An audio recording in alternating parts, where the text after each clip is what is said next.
réengager les talents oubliés, les seniors, ces salariés expérimentés, en général de plus de 45, 50 ans. On va en parler avec deux acteurs du monde de l'entreprise en France. Benoît Durantine, bonjour. Benoît Durantisnes, bonjour Président Nicolas. de Wayden. Wayden, c'est quoi l'activité principale? Vous offrez des managers de transition aux entreprises qui se transforment. Exactement, Wayden, nous sommes un des leaders en France du management de transition. C'est le fait de faire intervenir des personnes expérimentées qui sont des cadres ou des dirigeants dans des situations de renforcement en mode projet, de remplacement ou de retournement dès qu'il y a des sujets urgents et importants dans des entreprises.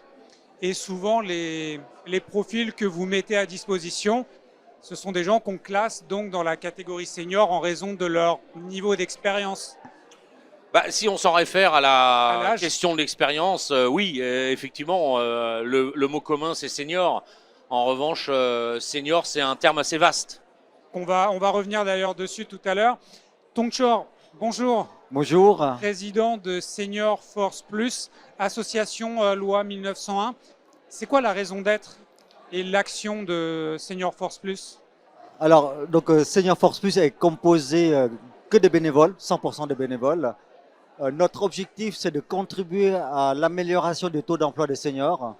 Et notre mission, c'est de mettre à la disposition des entreprises des outils pour pouvoir évaluer leur employabilité, enfin l'employabilité des personnes de l'entreprise, mettre en face des recommandations. Et enfin, notre autre action, c'est d'organiser des événements pour sensibiliser et engager les entreprises. Et ça, on y reviendra. Donc, il y a le Senior Score, il y a Grace aussi. On prononce en français d'ailleurs ou en anglais, c'est Grace. C'est le guide de recommandations et d'action pour la carrière et l'emploi des seniors. On a des recommandations pour agir. Exactement. Benoît, je me tourne vers vous parce que là, c'est la question à 1 million d'euros. À quel âge on bascule et on devient un senior? Alors, si je m'en réfère à l'INSEE, c'est 55 ans. Si je m'en réfère au livre que j'ai écrit qui s'appelle Savoir rebondir après 45 ans, c'est 45 ans parce qu'en fait, on a pris un spectre relativement large qui correspond à peu près au moment où, malheureusement, en France, il y a une espèce d'obsolescence programmée sur les personnes expérimentées. Et puis, si je m'en réfère à mon métier et à mon expérience au quotidien, chez Wayden, on voit plus de 1500 dirigeants par an, on les rencontre physiquement. Je peux vous dire qu'à 60 ans, il y a des gens qui sont super jeunes et à 40 ans, il y a des gens qui sont plus que seniors, voire inquiétants. Et le côté senior, comment ça se traduit dans ce qu'on représente sur le marché? Ma question, en gros, c'est quand les gens nous cataloguent seniors, le DRH, le recruteur, qu'est-ce qui change dans leur manière de nous appréhender? Je dis nous parce que je vais bientôt avoir 45 ans. En fait, il y a deux façons de voir les choses. Il y a le biais culturel contre lequel je pars. Je pense, on se bat tous. On se bat tous. C'est Tongchor avec son action formidable avec Senior Force Plus pour essayer de faire changer les mentalités. C'est la NDRH, c'est tous les DRH de France. C'est la plupart des entreprises et les seniors eux-mêmes. En tout cas, moi, j'aime bien utiliser le mot de personnes expérimentées. On s'aperçoit qu'à l'expérience, c'est des gens qui sont engagés, qui sont fiables, c'est des gens qui sont travailleurs, c'est des gens qui ont envie. C'est aussi des personnes qui ont deux qualités importantes pour les projets de transformation d'entreprise, c'est l'expérience et la résilience. Je disais tout à l'heure à quelqu'un, dans une conférence d'aujourd'hui, en fait, vous voyez, typiquement, l'IA, elle donne de la vitesse, mais elle donne pas du discernement. Et donc, enfin, pas aujourd'hui. Et donc, le senior fait vraiment la différence aujourd'hui. Après, si on s'en réfère aux biais culturels et aux a priori, aujourd'hui, le senior, il fait peur, il est réputé être cher, il est réputé, voilà. Je pense pas que ça soit la bonne façon de penser. Tongchor, on va s'intéresser au Senior Score. Donc, c'est le premier outil de Senior Force Plus. Ça me fait penser, moi, au Nutri-Score. J'imagine qu'il y a un petit clin d'œil, mais comment il marche, ce Senior Score? Alors, très concrètement, en fait, l'entreprise évalue son employabilité, la politique de l'emploi avec le Senior Score selon 8 domaines d'analyse. Une fois qu'elle a fini à répondre à des questions qui sont réparties dans ces 8 domaines, lui est affiché à l'écran donc le Senior Score. qui est noté donc de A à E, comme le Nutri-Score. Et à côté de ça, elle voit également afficher un radar qui lui affiche en fait les domaines de force et de faiblesse de l'entreprise.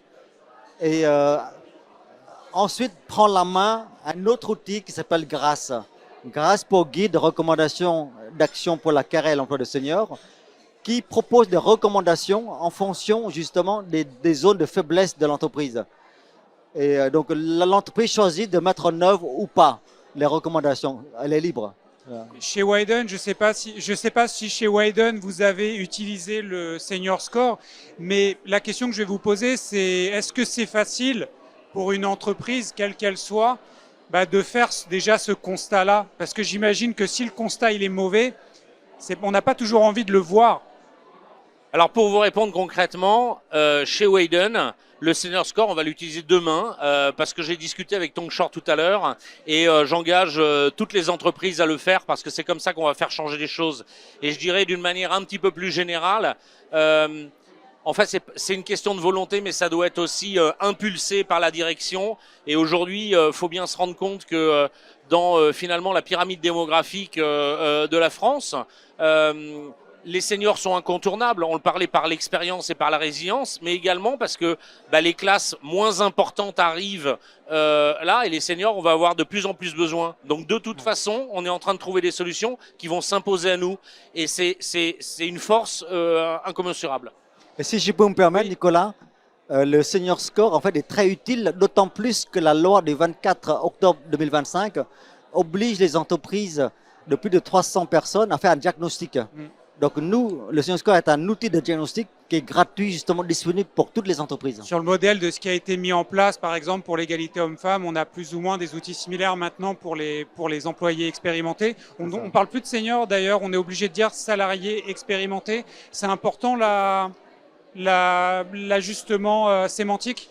Je pense que c'est une question de vocabulaire, mais in fine, un chat est un chat. Ouais. Donc, un salarié de plus de 50 ans est un salarié de plus de 50 ans. Voilà, ouais. Là, dans vos résultats, j'avais lu dans une ancienne interview que vous pointiez du doigt le fait que les grosses entreprises, qu'on pourrait penser les mieux armées pour être senior friendly, ne l'étaient pas.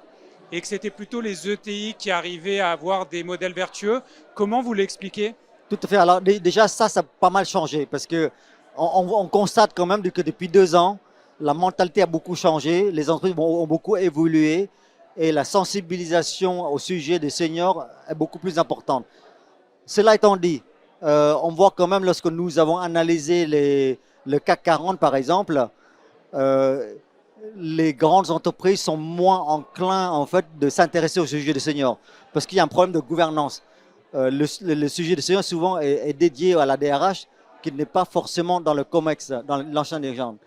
Et bon, là, c'est en train de changer justement grâce à des actions de lobbying ou de sensibilisation qu'on est en train de faire.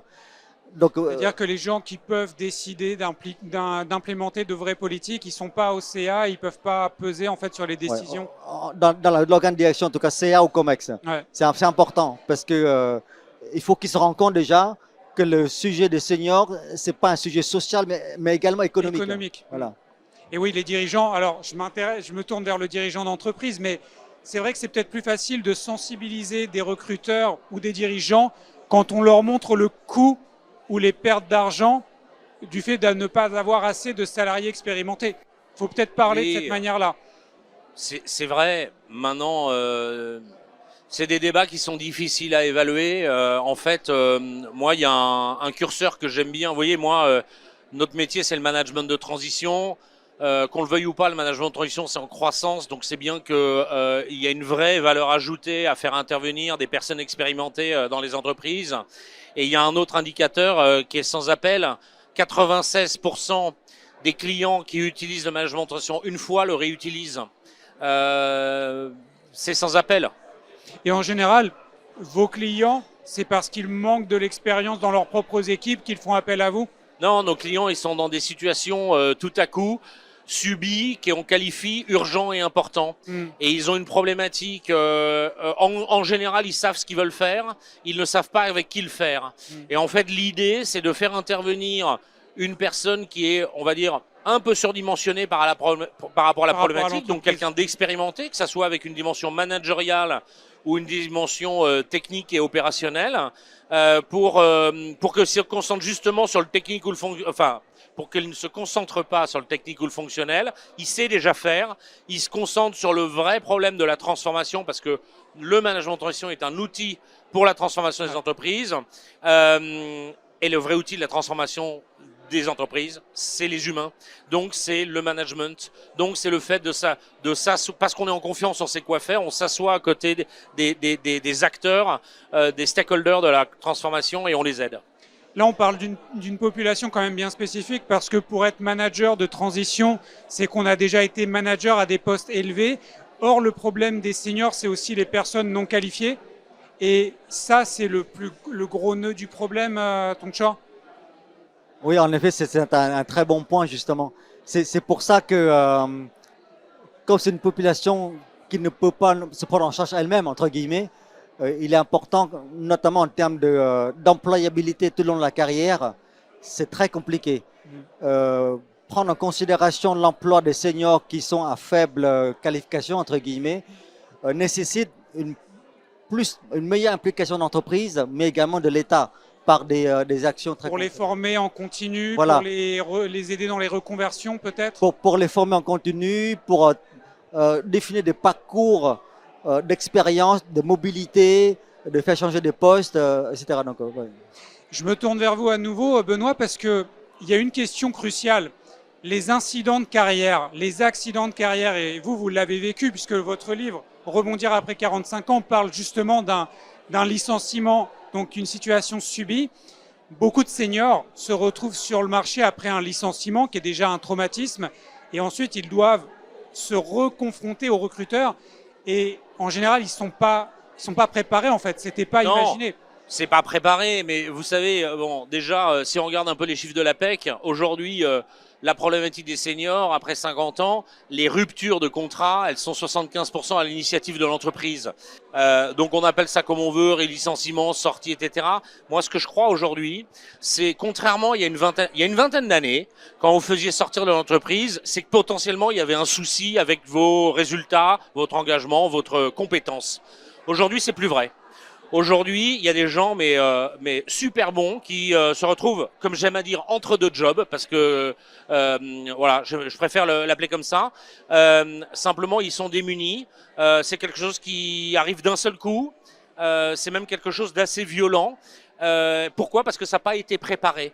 Mais la vérité, c'est qu'aujourd'hui, il y a des gens, c'est indépendant de leur volonté, dans le sens où vous êtes un cadre, un dirigeant, et à un moment donné, vous êtes plus la bonne personne au bon endroit, parce qu'aujourd'hui, on sait qu'une entreprise, elle se réorganise. Il y a une nouvelle équipe qui arrive, où il y a un changement de stratégie, et puis il faut qu'il y ait un changement d'hommes ou de femmes associés, et c'est indépendant de soi. Et souvent, ce qu'on constate, c'est que ces personnes-là, elles le prennent pour elles, comme si c'était un biais culturel historique, qu'on raisonne comme quand on avait 20 ans, où on était à l'école, où tu as mal travaillé et tu sors. Et c'est plus vrai.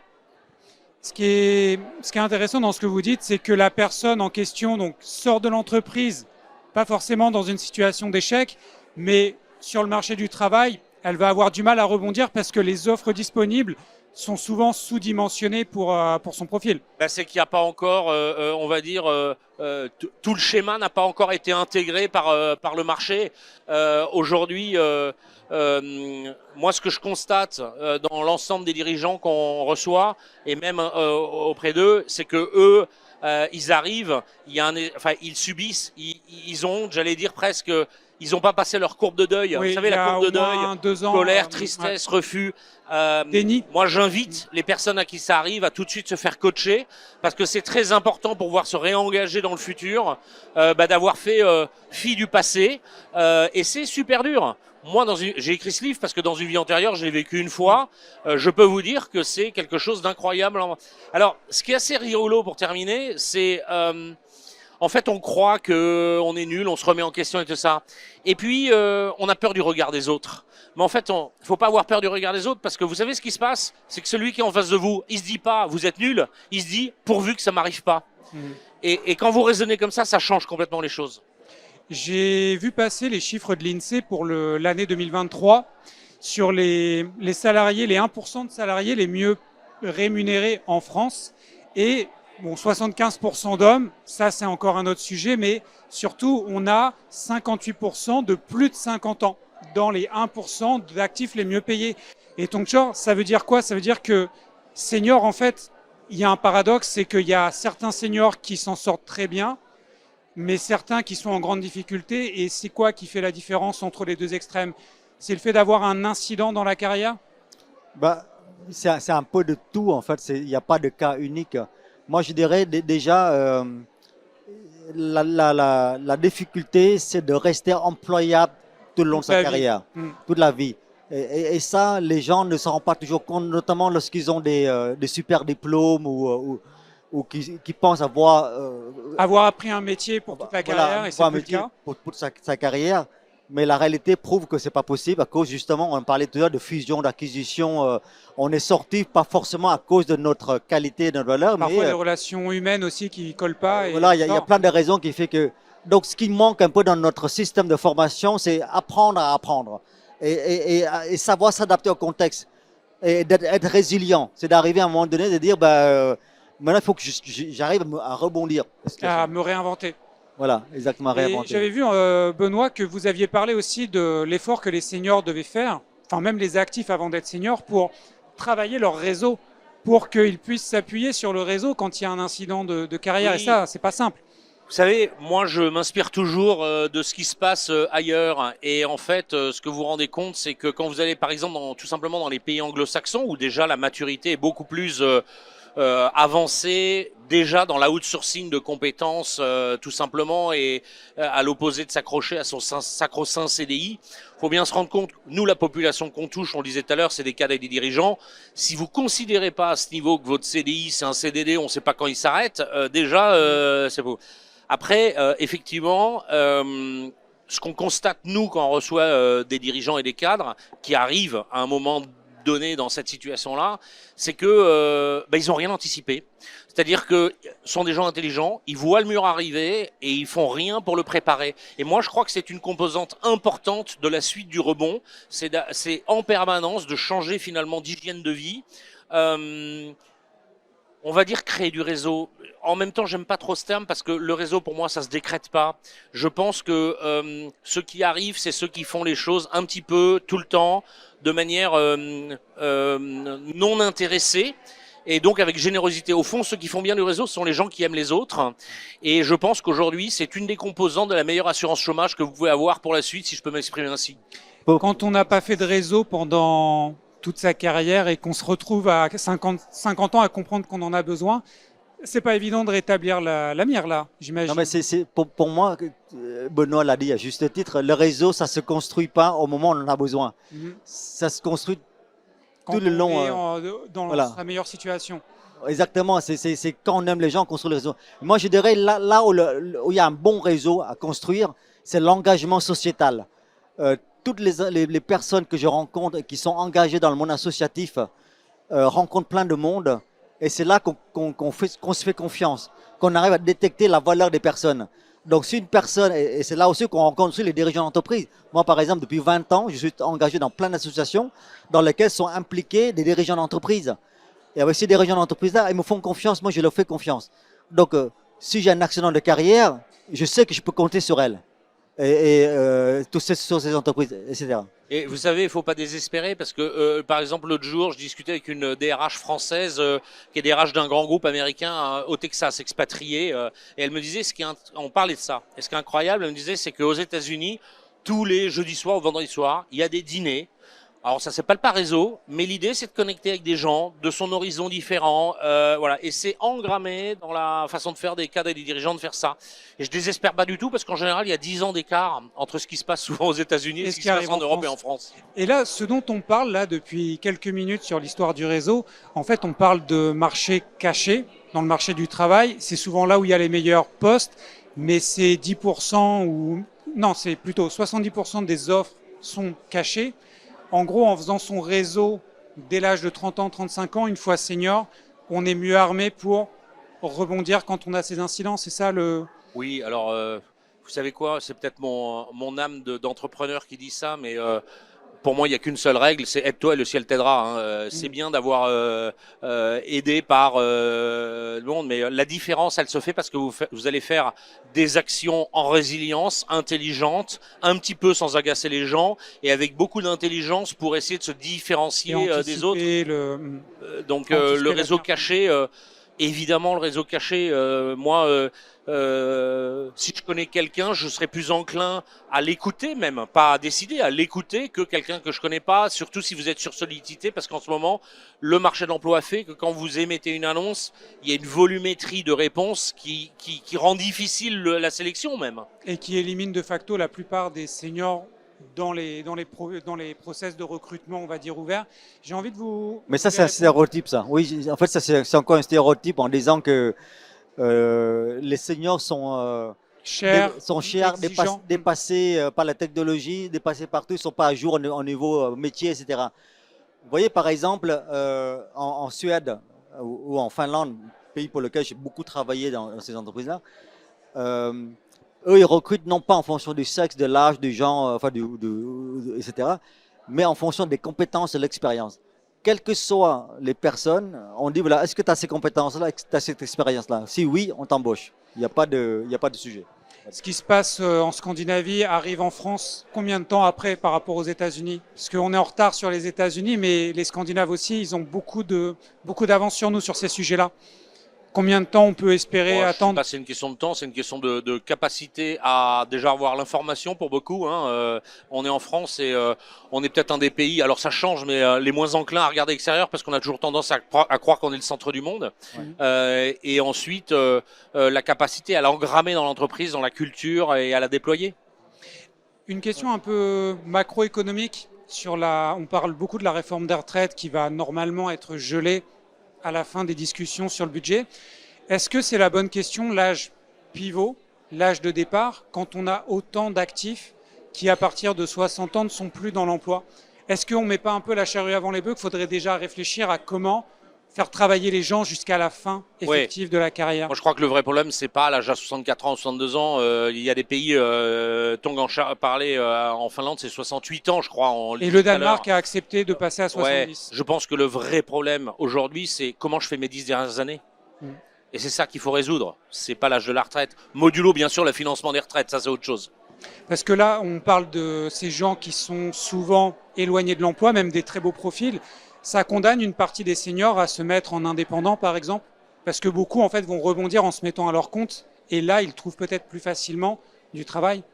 C'est une manière de rebondir, en effet. Je pense que l'entrepreneuriat, c'est quelque chose qui permet aux seniors de mettre un pied à l'étrier et de rassurer revenir. Les entreprises aussi. Voilà, à revenir à l'entreprise. Et c'est pour ça aussi, une de nos actions, c'est aussi d'encourager les entreprises à incuber les seniors qui sont en état d'entrepreneuriat.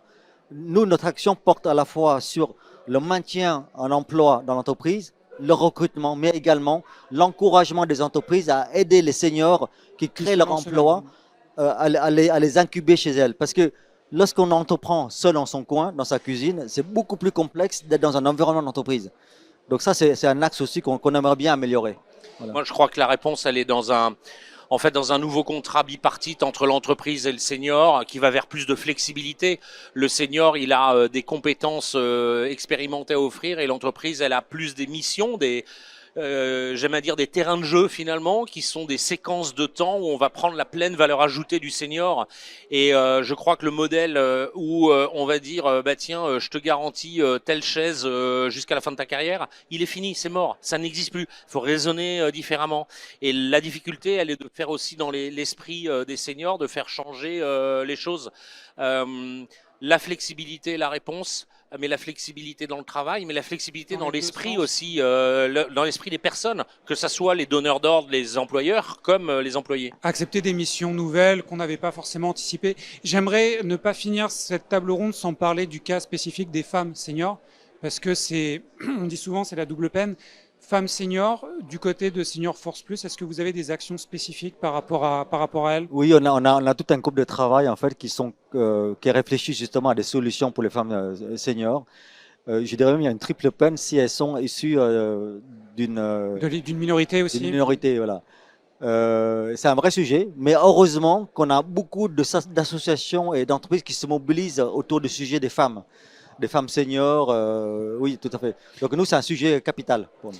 Du côté de Widen, dans vos managers de transition, il y a des... Alors, je ne sais pas si on dit managers ou si on dit manager, mais il y a beaucoup de femmes. En fait, pour moi, le sujet, j'ose dire, n'existe pas. Alors c'est vrai qu'il y a une grosse pondération d'hommes par rapport aux femmes, mais il a ses explications. D'abord, nous, on touche que des cadres supérieurs, des cadres dirigeants, donc ils sont membres de comité de direction. Historiquement, malheureusement, c'est plutôt masculin. Et puis il y a un autre phénomène que vous pouvez croiser, qui est que globalement, la moitié des missions se font dans l'industrie. L'industrie, c'est les ingénieurs, et vous savez bien que dans les écoles d'ingénieurs, il y a 80% d'hommes. Féminisés, ouais. Et donc, le mix de ces deux-là fait aujourd'hui qu'il y a une surpondération d'hommes. Néanmoins, vous voyez, depuis une dizaine d'années, le taux de femmes dans l'émission est passé de 18 à 27%. Donc, en fait, c'est une bonne nouvelle. Et je vais même vous dire, dans un monde d'hommes, faut être intelligent. Souvent, une femme fait la différence. Ouais.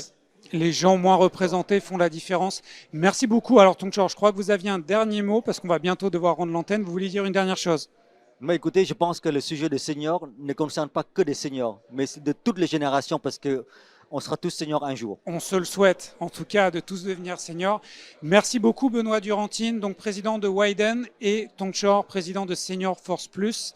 Smart Job, c'est fini pour aujourd'hui. On se retrouve dès demain avec le Tauliard Noardouin et ce sera de retour dans les locaux de Bismart. À bientôt.